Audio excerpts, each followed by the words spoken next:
welcome to another edition of Hypnosis Helps with me, Neil Myers, and my colleague Bill Miller. And today's program, and possibly the next program as well, we're going to be speaking about something that many people associate with hypnosis, a use of hypnosis, and something that we somehow managed to avoid in all these shows, Bill. I'm not quite sure how we managed it. How have we managed it? Yeah, it's a big topic. I think it's a big that's topic. why. Yeah. Let's reveal the mystery. We're going to be talking about hypnosis, and I'm going to call it weight loss. Some people now just say weight management. Right. Perhaps management is better than loss. I don't know. Right. But we're talking about really shedding excess weight. Right. And the reason that I've shied away from the topic is because it's so huge. One of the things that people call us about regularly, if they call us about anything at all, is weight loss. And the general conception is that it's a relatively straightforward and easy thing, even amongst hypnosis practitioners. Oh, you know, I do weight loss like it's nothing or something, but it's very, very big and complex. And that's really because, I mean, the whole issue of weight loss, it's as people know, it's not simply, you know, for a lot of people, oh, I just need to lose a few pounds. A lot of times it's caught up with emotions, you know, a concept of ourselves and so forth, and it has so many components that can really trip up a lot of different programs. Absolutely. You know, so let's start, and actually let's back up for just a second and talk about, you know, what is a healthy body weight? So you talk about weight loss, right? But what is a healthy body weight? And the other thing that I know you've said to me many times about different topics is, you know, weight is, you know, exists and weight loss exists within a social context. Right. So if you look back, you know, several hundred years ago, you'll see, you know, paintings of, you know, women who would now be considered obese, you know, and so forth, but it was considered beauty at the time because scarcity was, you know, such a part of life that if you had extra weight on you, you know, you were well off. Sign of prosperity and abundance. Right. Yeah. Right. And so now, you know, you look at it and say, well, and so I guess it exists different places on the globe in different cultures as different. Absolutely. And as you heard me say many times, if you watch the show, hypnosis exists within a social context. This is one of these things that, I don't hear too many hypnosis practitioners saying that. No. I think it's not said because we sometimes like to believe that what we do exists outside of any social norms. It's just the way that the mind functions. And there is some truth in that, but we're also involved in the conscious mind as well as the subconscious mind. It's the subconscious and conscious minds working together, working in harmony. Right. And the conscious mind is full of all the ideas of the society, the time and the place that we live in. Right. I was speaking to a young lady just a short while ago about a hypnosis topic, and she's not even 20. And I said to her that one of the things I have is a small collection of old postcards of advertisements from the past. Right. And there's one of them, and I can't remember, but it looks something like this. It has a doctor, and he's wearing a stethoscope, and he's holding in his hand a cigarette. Right. And it says something like, more doctors recommend Camel rather than any other brand. Right. And she was incredulous that could even happen. And so the thing about that is when we talk about exists in a social context, and the other thing you just said is very important about it, we talk about we have to get the conscious mind aligned with the subconscious mind, right? So back in those times, would you get much social support to quit smoking? No. Exactly. And so it'd be like, oh, it's healthy, it's good for you, and so forth. So it's, you know, even though if we told the subconscious to stop smoking, the conscious might be going, nah, you know, there's nothing wrong with it. Right. And so it really does exist in a social context. Right. And so these days, when it talks about, you know, we have concepts of what ideal weight looks like, right, or ideal body types look like, and we know even from recent history, you only have to look at Hollywood male film stars in the 1960s and 70s. Physically, they didn't look as muscularly buff and cut as these Right. film stars do today. So our concepts of beauty, our concepts of health, our concepts of acceptability change through time. Right. And therefore the concepts in our conscious and subconscious mind are going to be affected by those things. Well, So exactly. just in context. And one of the things that there's been a lot of complaints about in recent years is about young women and their concept of how thin they need to be. Yes, yes. And, you know, they're constantly look at these magazines where you've got these models that are unreasonably actually thin. And it goes into their minds and their subconscious that's what I need to look like. I greatly admire the actress Kate Winslet for her honesty some years ago when they featured a picture of her on a magazine. I don't think she was particularly skimpily dressed, but they made sure that they airbrushed it so basically her breasts looked bigger and her waist looked smaller. Right. And she came and said, "I don't look like that. Right. That's not what I look like." Right. And it's not reasonable for women to think, or anybody to think, that should be some sort of ideal. I don't look like that. Right. And it's dishonest. And I really give her credit for that. Right. For coming out and saying that. So, and again, if you look at it from a hypnotic standpoint, these are the images, these are the ideals that are being introduced into our minds. Right. And so again, as you talk about a generation of younger people coming up, they have very, very particular ideas about what it's supposed to look like, and it's governed by culture. Right. And the other thing is, so when we talk about weight, we're really talking about a medically healthy weight. Right. You know, and the other part of the problem, so it's actually kind of a funny dichotomy of this. You've got people seeing these very thin images of models and very buff, like you say, men and so forth, and saying, well, this is what you should be, and yet we are bombarded with advertisements for junk food, Happy Meals and things like this that actually push us to eat unhealthily. Yeah, right. You know, I mean, the one that I've told you about that really I actually got very incensed about years ago was there was a TV commercial, and they had these kids coming home from school, and they opened the refrigerator, and there's this big bowl of beautiful fruit, all fresh and everything, and this person comes in, the man comes in, I think with a big, sombrero or something like that. It says, "Boring old food, have our nachos and cheese and this and that." They're dancing around and so forth. And I thought, wow, this is bombarding our kids with the message, fruits are boring. You should eat nachos and cheese after school and so forth. So we're constantly bombarded with these messages to eat and more, particularly in the United States. Yes, and again, looking at these things from a hypnotic standpoint, which is what we're talking about, how we view these things hypnotically, what's happening there? There's an attempt to bypass the critical faculty, right? And for the mind to accept selective thinking. In that instance, fruit and vegetables equal boring food, nachos and cheese or whatever it was that they were promoting equals excitement and interest. Right. And even though one or two viewings of that, people would go, nah. If sufficient repetition and in certain times, if there's a bypass of the critical faculty, that idea comes in. And of course, as we've talked about in the show many times, with younger people, particularly the very youngest of people, those sort of things can really affect them. They go right. They can go right in. Right, and they can get ideas. It's even some of the old campaign. I mean, what was the old slogan for Coca-Cola? Wasn't it? It's the real thing. Yeah. It's the real thing, folks. Yeah. I mean, so you get a strong message that a sweet syrupy drink is the real thing, whatever that means. Right. And a very simple but very powerful idea that can go into a whole generation. Right. However that's taken in the context, not just as a comparison to their competitors or a brand, but a very deep concept. Right. Right. And the thing is, if you look at the weight of the United States population, I'm sure a lot of this has actually contributed to it because it's been getting heavier and heavier and more unhealthy for many years now. I first came to the United States to live more than 25 years ago, and from the United Kingdom, as some of you folks might guess from my accent.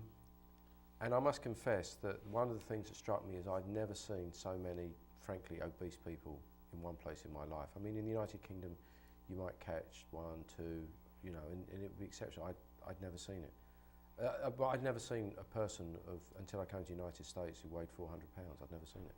Right, right. I didn't even know somebody could weigh that, frankly. Right. I mean, I'd heard about it, but I was shocked. And so, but then what shocks me even more, in a way, is that I'm used to that now. Right. And as you move into other parts of the country, some parts of the country, it's quite considerable to see the number of people who are like that. And we're not just talking about older people, younger people. And I think now one of the things that is striking me the most as I observe the population, which again I'm getting used to, sadly, is children, many of whom are on pretty much any measure overweight, many more than I think I've ever seen. And there's a lot of talk about childhood obesity. But once again, we're talking from a hypnotic standpoint, it becomes acceptable, it becomes the norm, normal. It becomes what we see. Right. And therefore it becomes what the mind tends to expect. Right. And what the mind tends to be realized. Right. And so you move towards those heavier weights. And you're absolutely right. It's funny because I was born in the United States and lived here all my life, but I did a bit of traveling overseas. And I had the same reaction. The first time I went overseas and then came back, I'd only been gone a week or maybe two, and it struck me how much weight people were carrying in the United States after seeing people, and it was England in particular. It was really, really surprising, and it was shocking to me. But the other thing, too, is when I was growing up, you didn't see that much childhood obesity. It was more kind of the exception. Yeah. People sometimes with medical issues and things like that. And kids were very, very active, too. But now you do see it a lot more and so forth. And, I'm sure part of it's the barrage of, eat all these bad things and so forth, and the message is going into the subconscious. And part of it's probably less, they're less active. We were always active. I believe that, but I also believe that there's perhaps something even more insidious, which is that as a population of younger people sees more and more adults who are frankly considerably overweight, that becomes what's modelled. Right. That becomes what's there. Right. That becomes what's acceptable. It's a message that moves in at deeper and deeper and deeper levels. This is life. This is adulthood. Right. This is what being older looks like. Right. Exactly. And the thing is that as I did a little bit of research on different weight loss methods to get ready for this TV show, it really struck me how many there are, because I kept finding more and more and more. And if you think about it, though, I mean, these are multi-billion-dollar industry, right? I mean, and this is why I say people will, again, comparing from a hypnotic standpoint, smoking cessation to weight loss, as you folks have probably heard me say before. Nobody has to smoke. Everybody has to eat. Right. And drink. So it's a question not really of whether we should or we shouldn't, but what our relationship is to food and drink. Right. It's much, much more complex from a hypnotic standpoint. Right. And because one's dealing with how one leads one's life, how one feeds one's body. And so when you talk about the size of these industries, literally multi-billion-dollar industries of diets, books, medications, programs, meal plans, nutritional supplements. I mean, it goes on and on and on, all aimed at trying to address the issue of excessive weight. Then you realise we're dealing with a major problem. It's huge, and we'll talk about some of these individually, but just to quickly give it, people count calories. Mm-hmm. You've got Nutrisystems and Jenny Craig's prepackaged food plans. You've got Weight Watchers. There's a 5-2 fast diet where you fast for 2 days a week. Liposuction, Atkins diets, paleo diets, surgery, gastric bands. I mean, it just goes on and on. And as I did more research, I was just stunned at the level of and the number of these different programs. Yes, and it's because, but it is an indication of how big the problem is. Right, and again, of course, we all know that it's very easy to become overwhelmed with dietary information, from Pritikin to Atkins and all the things in between. Right. From carbs to no carbs and low carbs and then everything in between.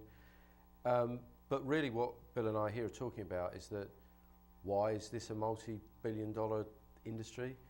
Because it's a multi-million person problem. Right, exactly. And that's why. Right, and exactly. not so easily solved. But there are solutions which we're going to talk about. There's help out there, don't worry. That's right, exactly. We're good today. So one of the things, I want to talk about is, for a second, is, the first ideas that came out about losing weights, you have to go on a diet, okay? And, the very early ones I remember is counting calories and things like that and so forth. But, let's talk about the meaning of the word diet, because, you could use it in two different ways. You can have a healthy diet, or you can diet to lose weight. Right. The problem with dieting to lose weight is it's really a condition of deprivation. It's a condition of where, well, geez, I feel guilty about having this extra weight, and so I'm going to have to just restrict my food, and I can't have this and I can't have that. It's kind of like a punishment. Yes, and so this is, again, from a hypnotic standpoint. It's and from the point of view of the mind and how the mind views these things. I don't know if we've got the dictionary definition of diet, but it just means a way of eating, a manner of eating. Right. It doesn't mean anything more than that. But almost invariably, if we use the word diet, even to, I'm on a diet, it means that in some shape or form, I'm consciously modifying, restricting what I eat. I'm either choosing to eat more of this or less of that, or none of this or none of that. But implicit in it is this notion of restriction, and implicit in it is this notion of limitation, and implicit in it, I would also say, is the notion that the conscious mind, our thinking mind, our analytical mind, is attempting to control that aspect of our lives. Right. And that if it doesn't do that, we must be in trouble. Right. Without that, then it's anarchy. It's physiological chaos. The body will put on pounds and we'll do awful things to ourselves, and so it's almost as this forced control. But and the funny thing about it is that it has a very negative feeling to it.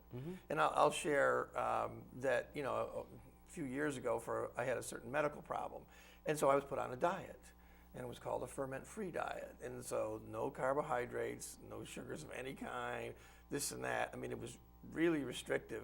I mean, much more so than most any diet. And it got to the point where what I could eat, I'd stop eating about halfway through the meal because I'm like, I don't even want this anymore, even though I was still a little bit hungry. Right. And it felt so restrictive, and it really did feel like a punishment. Yeah. And so the problem with that is, how are you going to stay with something like that? Right. Well, and again, coming back to this, it's a key point, folks, in what we're talking about. But and again, let's just make sure that everybody understands what we're talking about. There are certain periods of time, of course, and certain conditions when diets are absolutely necessary. Absolutely. If you're a type 1 diabetic and your pancreas isn't producing insulin, then diet is important. If you're a type 2 diabetic, then dietary considerations are very important. In fact, people discover that with type 2 diabetes, in many cases, just changes in diet can improve or eliminate that condition. So it's not that in certain instances diets are not important, and then of course there are various forms of allergies that we talked about that from a hypnotic standpoint, which we'll cover more in another show. But we're not saying that all diets is no. But when we're talking about diets generally, we're talking about a system usually of limiting, regulating, controlling food by calorie, by weight, by type. That's what we're talking about. And so the big question comes, should we be doing that? Is that a good idea? And again, I'm talking about this from the model that we have of the mind and how body and mind operate together. Right. So, and I think that the biggest thing about this is when you look at all these weight loss programs, if you look at their data is very good. They're very successful at helping you to lose weight. The problem that they find is that keeping the weight off. Yes. And it goes back to, and that's why the subconscious and these messages and all this that we're talking about is so important. Because you can do it by discipline and counting calories and watching points if it's Weight Watchers and so forth, but if you're fighting up an uphill battle against the subconscious, which is very powerful, it's going to win a lot of times in the end. And there's other effects. One of my oldest friends is quite prominent in the Weight Watchers community in the United Kingdom, and she's I don't know what she is now, but she must be in her mid-40s, and she looks fabulous. She's lovely looking woman, and she looks really good, no doubt about it. And somebody from Weight Watchers asked her, how do you stay that way? And she said, the first thing she said, it's not easy. It's really difficult. Right.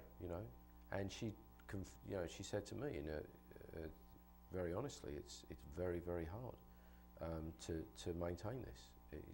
It's a constant form of vigilance and stress for her. And she doesn't lead a particularly an unhealthy lifestyle.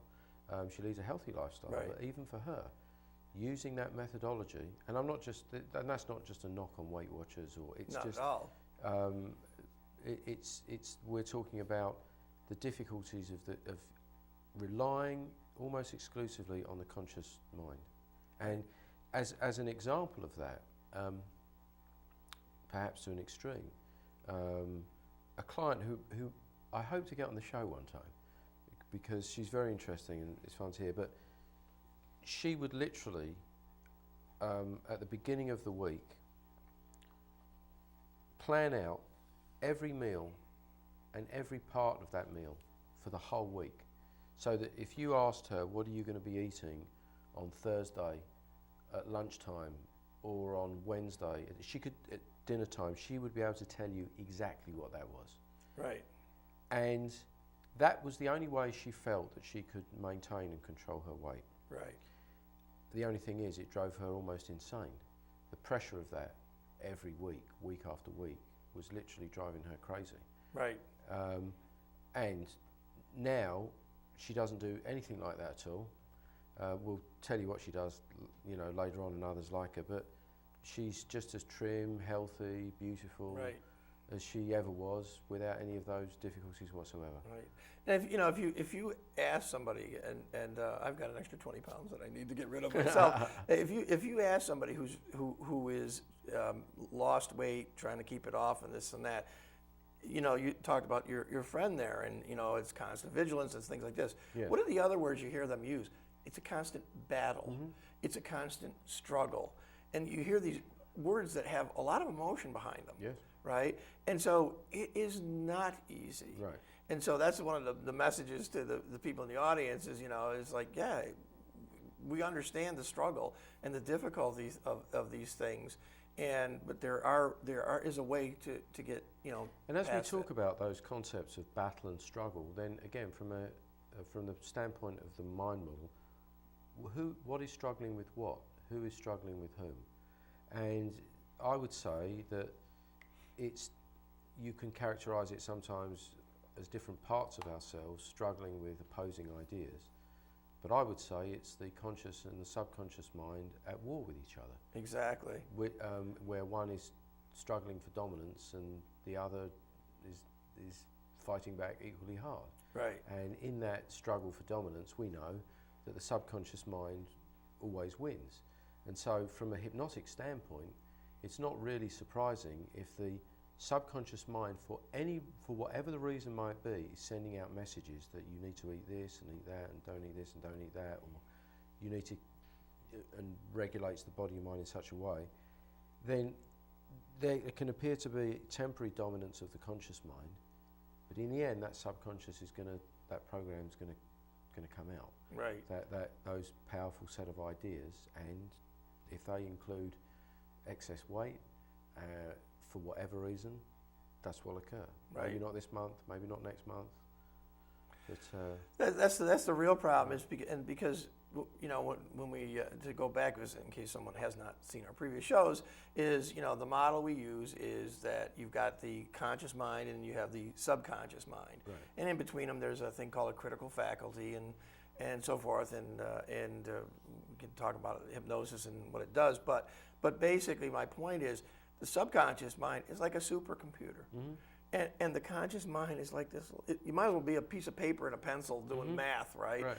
And so, trying to get this small power of the conscious mind to overwhelm this subconscious, you can do it temporarily, but the subconscious is going to win because it's just so much more powerful. Right. And it contains our ideas of who we are, Right.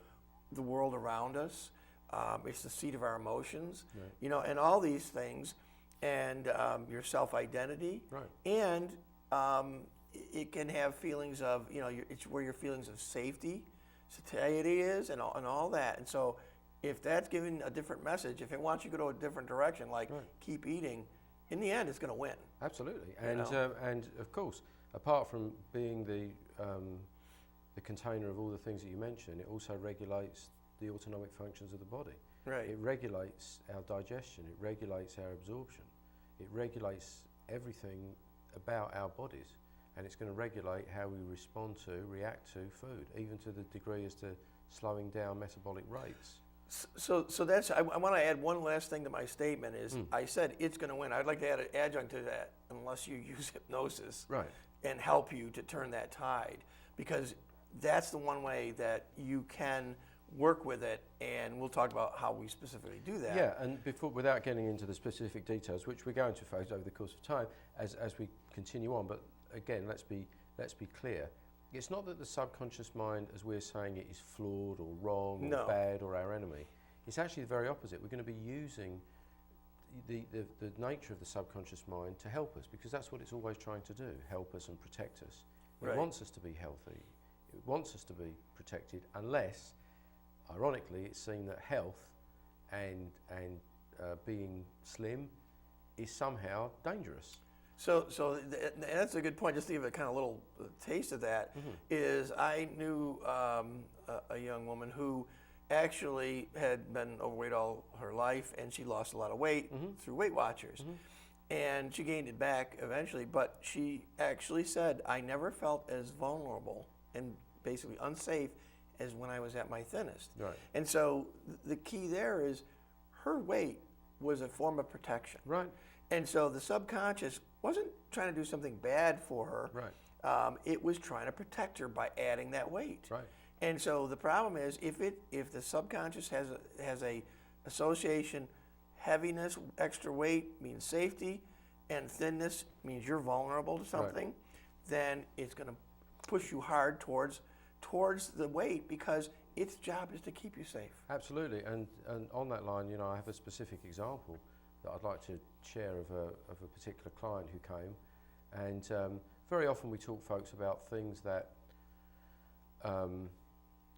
we go back to early childhood or to earlier time periods, where we see the most significant changes occurring.